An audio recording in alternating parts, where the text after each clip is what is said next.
What's happening, Internet fam? So we're in full revolution mode now in Washington, D.C., which should come as no surprise because that is generally what happens when you rig an election. Now, whether you believe the election was rigged or not, there's a lot of people who do believe it. And honestly, if you look at the statistical anomalies surrounding the Joe Biden win, they are pretty massive. So to me, it would be very surprising if there was any possible way the election was not rigged, just based on the math, much less all the eyewitness reports. Can I insert those here? When I started writing down the ballot numbers and the last names of the person of the ballot that had the name on the ballot, they were all in sequence. They cannot be in sequence. That's exactly when I thought something is not right here. Yeah, I saw 4 suitcases come out from underneath the table. It is believed that each box consisted of 6,000 ballots. If accurate, that would amount to about 24,000 potential votes. The next day, it just got weirder. As I arrived at Lancaster's United States Postal Service facility with my tractor, I went to hook up to my trailer, and my trailer was gone. 10R 1440. And the ballots looked like they were all exactly the same Xerox copies of the ballot. They were all for Biden across the board. There wasn't a single Trump vote, and none of the voters were registered. They had to manually enter the names and addresses and a birth date of 1/1/2020, which would override the system and allow them to enter non-registered voters throughout the day. That's how they would override voters that were neither in the electronic poll book or the supplemental updated poll book. Thank you.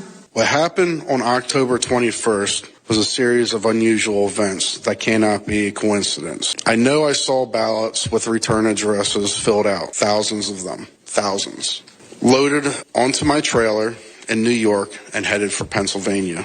I know what I saw, and I signed something saying that if I'm wrong, I can go to prison. But as things became weirder, I got to thinking and wondered why I was driving complete ballots from New York to Pennsylvania. I didn't know why, so I decided to speak up, and that's what I'm doing today. Not one of the military ballots was a registered voter. Regardless of how you feel about the election or whether you like Trump or whether you like Biden, I don't know anybody who likes Biden. I know very few people who actually like Trump either, actually, although a lot more people like Trump than Biden, which is interesting that, Biden won. Whether you believe any of this or not is kind of immaterial because the simple fact is there's enough people in the country who do believe that the election was rigged, and there's enough evidence that the election was rigged that violence has now become inevitable. And that is where we are right now in the year 2021. We are heading for full-scale civil war.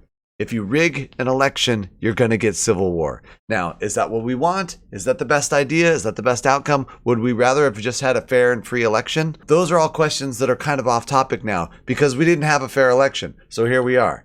I mean, it's that simple. If you rig an election, you're going to get violence. And now everybody's all upset. Oh, prayers for Washington, D.C. Prayers. Oh, Trump's a psychopath. We got to get him out. I don't like Trump either. I've never liked Trump. When I was a little kid, I saw the guy on TV and I thought, man, this guy's a real douchebag. My opinion has not significantly changed over the years.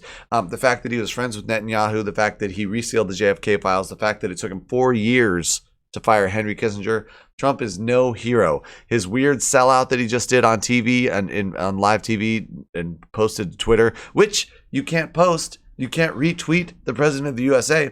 Big tech censorship. You think that affected the election at all? You think Facebook, Twitter, Google, YouTube, Apple, Amazon, Microsoft, you think all of those giant tech companies censoring our information and media and internet social networking aren't rigging the election? Are you high? Our elections are rigged. It's not a question of how rigged they are or whether they're rigged or not. They are definitely rigged. They're definitely very rigged. Look at the primaries.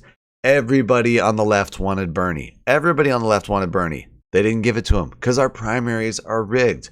Everybody on the right wanted Ron Paul a few years ago. They didn't give it to him because our primaries are rigged. Now, are you going to sit there and honestly tell me that when you know that our primaries are rigged, there's no possibility our elections are rigged, especially with all the evidence? But let's have a real election with paper ballots where both sides get to count. Like we did in high school. In fact, let's do it at the local high school. Let's make high school kids do the counting and get credit for it. Let's have cameras everywhere. And let's make sure everyone gets the day off work. If there's still evidence of fraud, then maybe we figure out how to set up some kind of blockchain ledger to track paper ballots. No election on the internet is real. Y'all should know that by now. And this last election, it was 100% not real. None of of it. The media lied from the very beginning. You never had any chance at a candidate you wanted from day one. All the candidates they offered worked for them. Every one of them. And you know it. And they just drag your vote over here into the trash. What I saw, and I signed something saying that if I'm wrong, I can go to prison. Did you?